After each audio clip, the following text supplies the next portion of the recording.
baby. 9 times out of 10. You lost your dog, you been through it all, I know how they feel, yeah. Got a hole in my heart, I'm forever scarred, but somehow I still care. Know they thought I would fall, but I'm standing tall and look at me still, yeah. And whenever I call, my niggas gon' come if they in a wheelchair. Feel like dodging the hate today, I'm probably gon' ride in the Charger.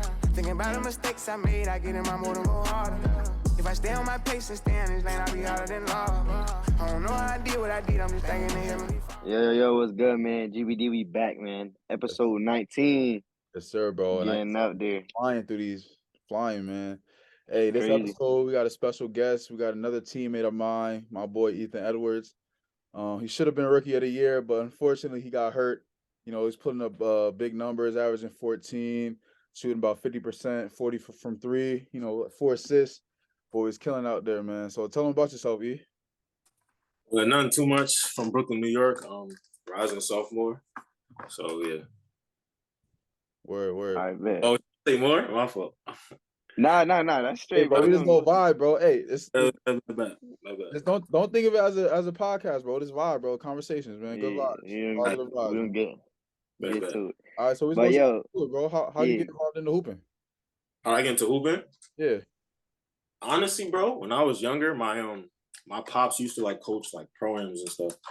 So I used to just go to the games and stuff, and I was just watching. I was like, yo, this look fun. So when I played my first game, feel me, I was like, yo, I love this. So I just been playing. I think I started playing when I was like 5 or 6.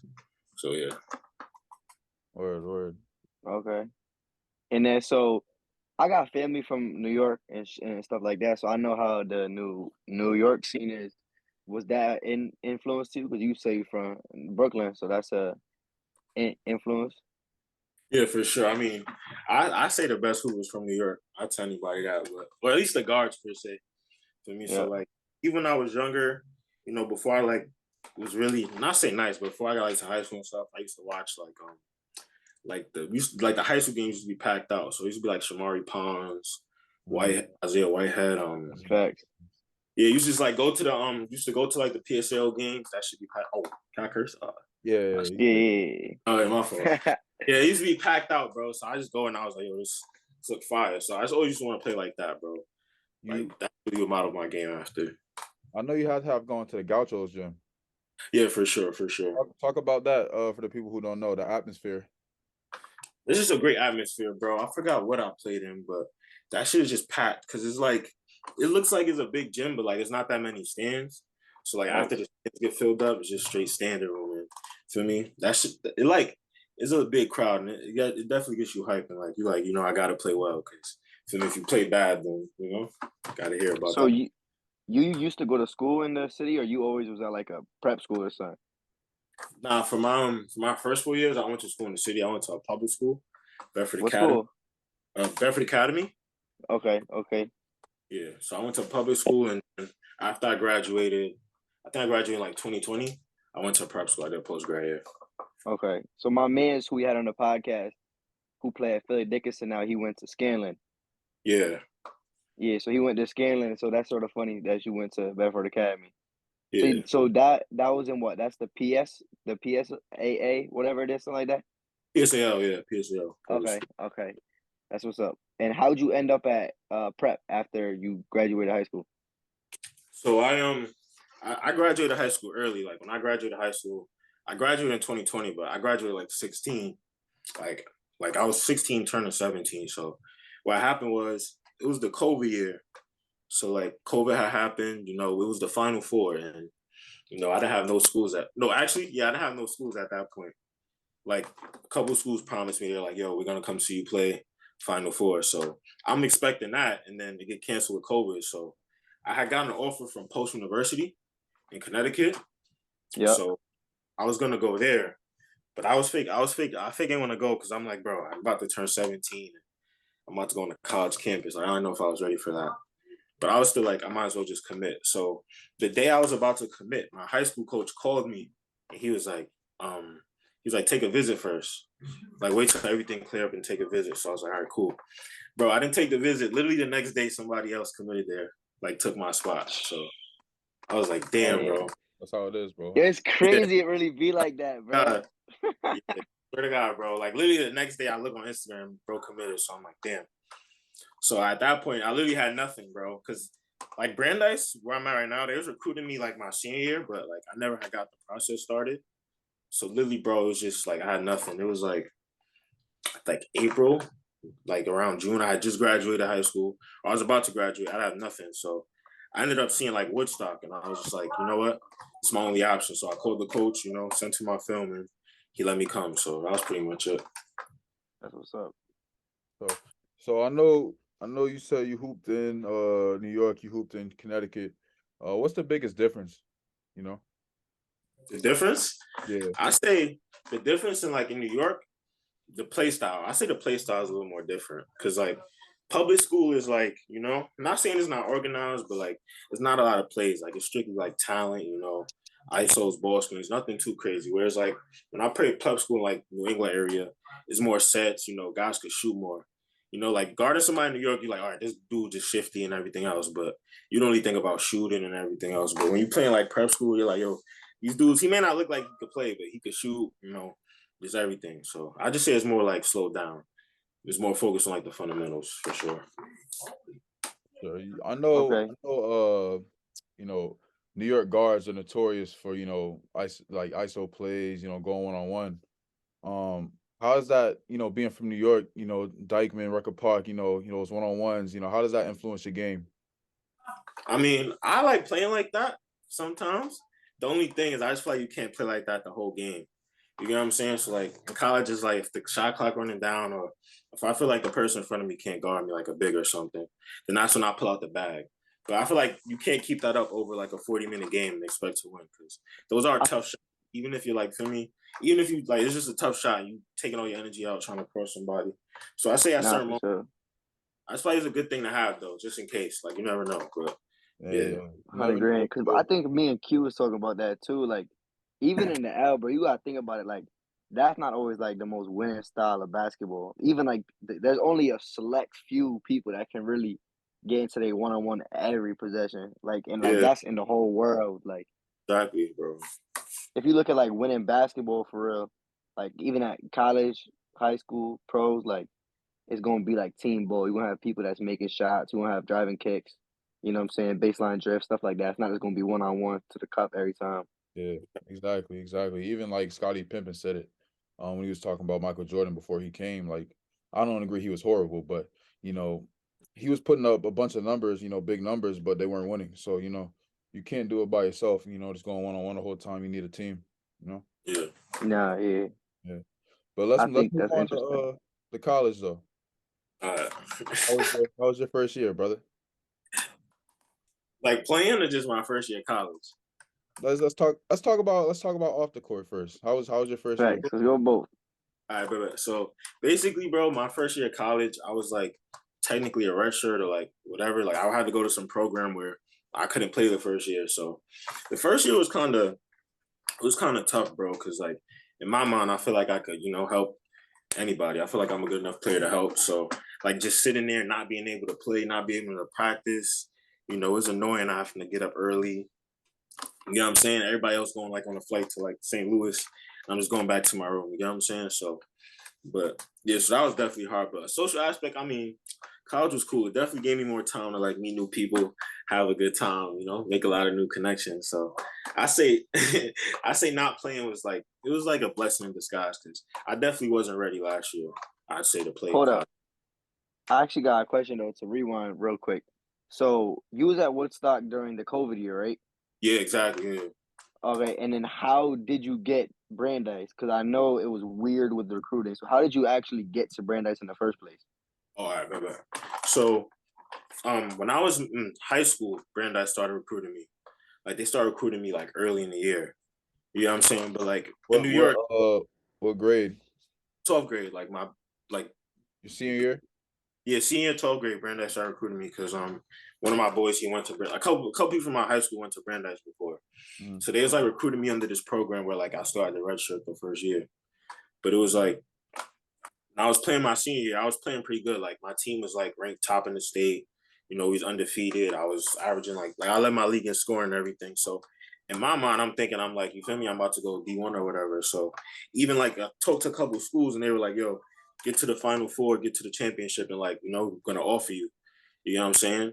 So Brandeis was, I'm not saying Brandeis wasn't in the back of my mind, but like, you know, that was still an option. Like my mind, I'm like, I'm going somewhere else. I'm going to a higher thing. So, you know, everything happened. COVID ended up ending the season. So when I decided to go to prep school, you know, Coach Tab, the Brandeis coach, he's not here no more, but he started like recruiting me, like even when I first got to prep school, you know, and then everyone I was talking to was like, yo, Brandeis is a good school, and this, that, and the third. And the thing about the prep school I went to is it's like 30 of us. You get what I'm saying? It's like 30 of us is 2 teams. You get what I'm saying? So you like, I'm competing with like 6 other guards to like, you know, to try to be on like the A team or whatever. Mind you, I just graduated high school, so I'm like 7. I just turned 17. You know what I'm saying? So we're going through prep school, and then it's like I ended up coming off the bench on the B team. You know what I'm saying? So it's like in my mind, I'm like, I'm not gonna go like, you know, super high doing that. You know, no matter how talented I was or whatever, you know, just like exposure, you know, the politics of all that. So Brandeis just kept recruiting me. And like in my mind, I think it was like February, because you weren't playing that many games. It might have been February or one of those days. And I was like, I had did my application for Brandeis and whatever. And I ended up, I got an email the day before we had a game. I got an email and it was like, oh, we're gonna make your decision today. So in my mind, I'm going to Brandeis. Like before the game, bro, I'm like, I'm about to commit tonight. Like I'm not about to play. Like, not play hard, but you know, like I'm about to chill. Like I'm about to commit tonight. So I ended up getting an email, bro, and I think I got waitlisted or some crazy thing like that. So after the game, bro, I was tight. I think I went to the locker room, started crying and all that. So I'm like, yo, I don't know where I'm gonna go at this point. So like we were just trying to find other schools, and just I had 2 options to walk on at like an A-10 school and American East school. But I asked the coach, and I was like, yo, am I gonna get an opportunity to play, or I'm gonna just be, you know, just sitting on the bench, just, you feel me? So he was like, nah, you're probably not gonna play. So I was like, I'm not gonna just waste my time. So, you know, I just kept doing the Brandeis thing. I like called the admissions, asked a couple questions, and then a couple weeks later I got the acceptance. So after that I was like, all right. All ended up working out for real, huh? Yeah, where you supposed to be, for sure. It's a fact. On the grand. For sure. So My fault, but you can go back to how the first year was at Brandeis. I just wanted to hear how you got there first too. How was it academically? Because I know Brandeis is, you know, top 50 academic school, so you know, jumping right into that can be challenging. Yeah, I mean the first year, my program did something where I only took like 2 Brandeis accredited classes. So I just got a feel for that. Those classes weren't too bad, but this year per se, like when I actually had to take like a full course, I'm not gonna say it's too bad, but you know what I'm saying, trying to juggle like athletics, you feel me, basketball, and a whole bunch of other stuff is like hard sometimes, you know. But I say if you actually just feel me lock in and do your work, it's not too bad. Just about school, but yeah, it's challenging, but it's not like, you feel me, like, oh, I can't do none of this. Yeah, and I can speak on that too. You know, also being a Brandeis student athlete, it's definitely challenging during the season when we're in league play, because we're always traveling, we're on the road, hotels, we got to shoot around, you're tired after games, you got to wake up early, still got to do your work. So definitely is it's a challenge, but it prepares you for life, though. It prepares you for, you know, everything. Right. But yeah, let's dive into basketball now. Thanks. So how'd you adjust? How was it? The speed of the game, you know, the first year? I ain't gonna lie, bro. I came into it, right? I came into it like, you feel me? I feel like everyone comes into it like this. I came into it like, yo, I'm about to have the best freshman season ever, feel me? I'm about to All-American, Player of the Year, Defensive Player of the Year, National Championship, UA Championship, you feel me? Like, Hold on, you said Defensive Player of the Year? Yeah. Anyway. Yeah. So coming to it, that was my mind. I mean, obviously I knew it didn't work like that, but you in my mind, like, this is what I'm trying to achieve. But my first practice, bro, was nothing like I expected, bro. I'm thinking I'm about to come in here, for me, just do what I do, for me, get involved, just rock out. Since I used to play pickup, so I'm thinking it's like pickup, you know what I'm saying? Mm-hmm. So I'm thinking it's pickup, just give me the ball, I just want to hoop. So, bro, that first practice was crazy. I'm like, yo, I'm like, I don't even know if I could do this, you feel me? So after that first practice, I was like, all right, maybe it might not be like that. And then, you know, defensively, bro, honestly, that was probably the hardest part for me, bro. Because defensively, I'm not saying I don't like playing defense, but when I was younger, bro, I think I got crossed so bad, like, bro, like, crossed me out of bounds. I swear to God, in front of my mom, like right in front of my mom, it crossed me out of bounds. So I was like, yo, I'm never playing defense again, bro. So that was really what it is, bro. I feel like once I like got over like, you know, like you feel me, just gotta play defense. I feel like that's when I started to play better. I ain't care. But defensively is definitely the first thing for sure. Because you gotta really guard definitely all the time. Now I feel you 100 grand. Like I was talking to Q, like when I first got to the JUCO I was at my freshman year, like the defense, like the way like I had to close out in high school was so different than in college.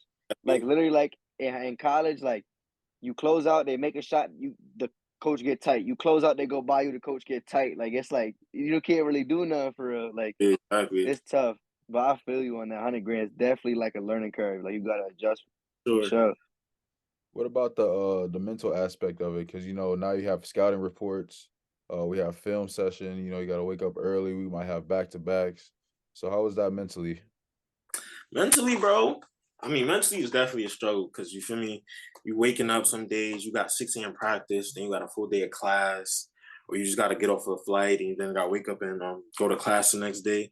So sometimes, like, bro, do I really feel like doing this? Like, yo, I'm about to quit.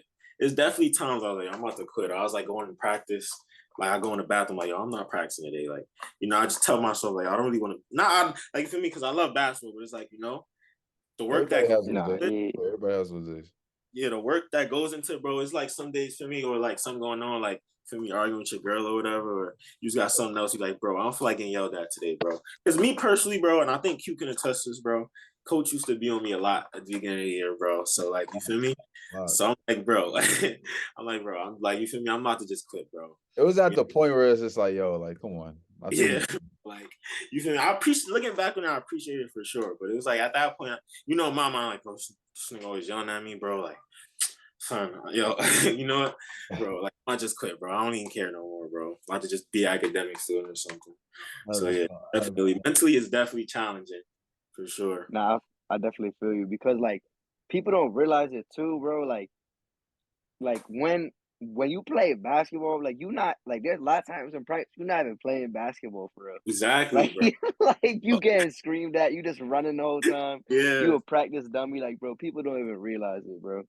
For sure. People don't even realize it. And then what here's what I'm interested to see. Like, what would you say was like a turning point specifically? Do you have any examples of like when you felt more adjusted to playing at the collegiate level?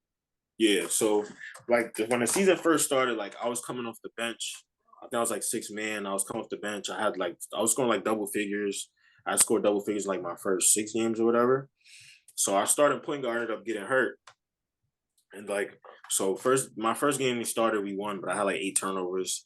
Then we lost. Then we won again, but then we lost like a big home game that against a team we always beat. So at that point, I'm like, you feel me? I think that was probably like my lowest point in the season. So I'm like, damn, like supposed to be this good for me player, and I can't even help us win the game. Like, you know what I'm saying? We started losing. Once I started like starting, you know what I'm saying? That's how I thought about it. Obviously, that's not the full truth, but you know what I'm saying? So we had ended up going on like winter break. And in my mind, I'm just like, yo, just play hard, bro. Like, whatever happens, happens. Just play hard. And you got to enjoy playing basketball. That's the reason you're playing it. You know what I'm saying? So once I turned the point, after I went home and just, like, refreshed, and just, like, it's just basketball, bro. It's just a game. Like, you feel what I'm saying? That's when I really was, all right. Like, that's when I felt I started playing better, actually. Okay. That's what's up. So I know you mentioned some low points, but, like, I know you had a career high 29 points against U Chicago, game winner. What was your favorite memory from the season? Your highest moment? Favorite memory? Damn. My favorite memory from the season. I don't know. Honestly, bro, we was playing Emory, and I think I blocked somebody dunk. I think that was it. That was my favorite moment because everybody knew about defense. Oh, actually, it was early when I deflected it, and it was our ball. Remember that play when he was trying to review it? I think that was my favorite. Yeah. You got us that extra possession for the shot. Yeah. Mm-hmm. Back and I don't play defense, so for me, that was my favorite moment. Hey, man. So we vibing right now. We go a few more questions and we go wrap it up, man. But I just want to ask, what are your goals for next season on and off? Actually, what are your goals for the next semester on and off the court? Right. On the court? On and off the court, whenever. The next semester, or just like season, like year. This next year, next school year, sophomore year. Right. Goals. Off the court, bro. I want to make Dean's List. Mm-hmm. I definitely want to make Dean's List. I want to get more involved in the community, like do more stuff, like join clubs. I want to join the e-board of a club or something. Yeah, I just want to for me, have a positive impact on the community, whatever that may look like. You know what I'm saying? Just like doing more, because I feel like this first year, just adjustment, like there's more stuff I could have done. You feel me? As an athlete, I feel like we play a big role on campus, so I feel like I could just help the community a little more on the court, bro. I won a UA championship. Mm-hmm. Feel me? I won a national championship. Yeah. You feel me? I'm not gonna get into individual accolades right now. Feel me? Whatever happens, happens. As long as we win, for me, everybody look good. That's mentality. But honestly, bro, my main goal for like hooping, bro, is I just want to put a smile on somebody's face. You know what I'm saying? For me, like win a game, make a shot, just put a smile on somebody's face, bro. For me, like make them be like, I'm glad I came here today. For me, whatever maybe going on outside the game or whatever. For me, somebody just coming and just enjoy the time. That's what I want to do. For me, that's my main goal. I love that, bro. I love to hear that because I know you remember. I think we just beat NYU. Remember, it was a kid. Yeah. So I'm saying, it's a fact. Yeah. So feelings like that, bro. That's better than for me. Exactly. So, obviously, if you weren't there, we beat NYU. They were ranked top 25 in the country. And someone in the stands, his dad was an alumni. It was his son's birthday, the alumni's birthday, and he had a birthday party. He brought some of his friends, and after the game, they took a picture with us, and they were just ecstatic to see us, just to be around it, at the game, just to be able to take a picture and be around, collegiate athletes. So, just inspiring people like that, putting a smile on people's face, man, that just means a lot. Means a lot. Question, like besides, but you said get involved in the community, so like besides basketball, like there's goals that you have, like obviously you have goals, but like besides basketball, do you have anything like specific, or you just more like you just want to get involved and like try to, do something for real? One goal, I said Dean's list already, but yeah, I want to join the e-board of a club. Okay, you said that. Yep. I think on the club, like anything specific. Probably something like, I don't know. This is in the works right now. I mean, I'm not gonna say it out loud. Hopefully, bro. Okay. God will. I also think I'm gonna start my own group. You know what I'm saying? Like my own club. You feel what I'm saying? I just want to go out in the community, like do like stuff to help kids, you know what I'm saying? Elderly people. Just anything I could do for me. I also want to like start partnering with like more stuff. For me, just promote like diversity, just promote anything, bro. Anything positive, really. I like that. Help build the platform. Love it. Okay, and how about for the longer term wise? Do you have anything that you have? You don't have to say everything, obviously, but like long term, do you have any specific goals? Basketball, off the court, whatever it is, life, I want to graduate college first of all. That's one. Yeah. Honestly, bro, basketball. I'm just trying to hoop after college. God willing, bro, if I'm able to hoop anywhere, bro, after college, hopefully get paid, then that'll be a blessing in itself. But yeah, those are probably my two main goals, long-term goals. Okay. I like that. Yeah. So, last question. What is your top 5 artists in rotation right now? Top 5? Top 5. Rappers? Anything. Anybody. Anything, anybody, anything. Anybody? I heard it all, bro. Yeah. I heard it all. Facts. Young Boy for sure. That's number 1. Okay, that's one. I like it. Ken Carson, bro. I've been messing with Ken Carson. I fuck with him. You feel me? What's bro name? I've been messing with Drake. Drake been on my thing a little heavy. Hold on. After you done, I'm gonna get on your ass about that. But all right. Zanman. Y'all know who Zanman is? Nah. Right, so yeah, I actually don't know. I actually do know what that is. Zanman, my last one, bro. Gunna for sure. Gunna. I don't care if he rap. I ain't gonna lie. All right, so hold on. I just want to point out, last week you was like, we was listening to Young Boy, right? We was listening to the After Industry Part 2, right? Yeah. What did you say about Drake? What I say? I don't even remember. What I say? You said if Young Boy not rocking with Drake, then it's what? Yeah. I ain't gonna say it. Let's do it. Yeah. I haven't listened to Lil Durk album. I sound crazy. You listened to it or you didn't? I didn't. I haven't listened to it. Not one song. I mean, whatever. I listened to it, bro. It was good. Yeah, I'm Young Boy. So wait, so you rock with Young Boy and Gunna? Yeah. That makes sense. Yeah, now that's a crazy combo. I'm not gonna lie. He got 4PF and fucking Young Boy shit, 4K Trey. Like, they don't even mess with each other. Nah, shit is fire, bro. I mean, listen, you can listen to a rap, but you can't listen to Lil Durk. Nah, bro. Nah. Nah, I can't. So I drew the line. He said, I tried to draw the line. That's where I drew the line, bro. Yo, man. Hey, man. I love it, bro. Great vibes, great energy. But we gotta wrap it up soon. Yo, E, anything positive you want to end up with? Positive message you want to send us off with? Keep having fun, bro. Do whatever you want to do. Just vibe out. Mess with Sure. E? So, man, I appreciate you for stopping in, my boy. That's another episode in the books. GBD episode 19. We coming with more content, more episodes, everything. This summer gonna go crazy. Merch coming soon too. Website coming soon. Everything. Stay tuned. Everything. Man. We go level up. We leveling up, man. Stay tuned, man. Yo, Q. I can't wait to see you in that shirt, bro. No cap. Bro, I'm still recording, bro. Baby, 9 times out of 10. You lost your dog, you been through it all, I know how they feel, yeah. Got a hole in my heart, I'm forever scarred, but some